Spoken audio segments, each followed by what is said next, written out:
So at this church, I really felt like felt the Holy Spirit speak to me in a very personal way, um, and remind me that it's okay to be imperfect.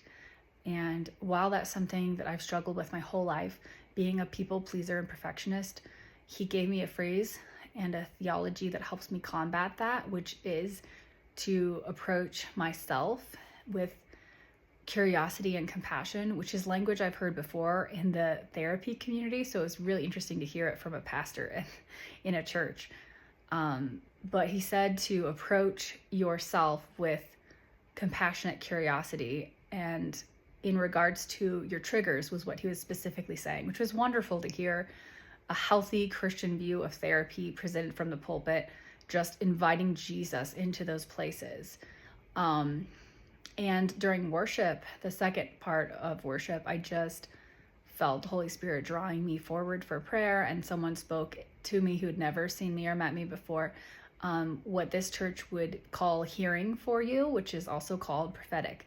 It's hard to embrace something called the prophetic when I was raised in such a twisted view of what that looks like, but I'm learning to accept it in my adulthood as long as it feels healthier. Like the person speaking to you is asking you to test and weigh what they're saying and bring it to the Lord because they know that they're fallible and they may not be hearing perfectly, but at the same time having the openness to allow the Holy Spirit to move and allow themselves to be used by him in this way if he wants. Anyway, what she said was dead on. She spoke directly to that voice of perfection and how God was asking me to let go of it and accept myself as I am where I'm at. And so I'm asking myself the question, what would it look like if I didn't judge myself?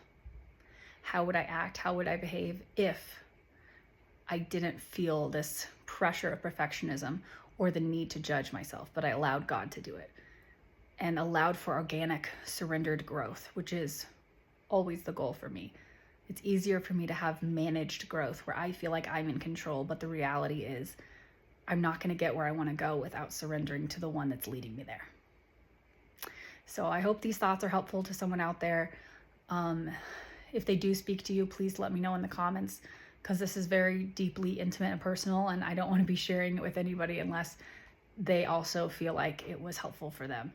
So recovering perfectionist and people pleaser, learning to invite God into every space of me so that he can lead and I can surrender to him and no longer be in control of my story.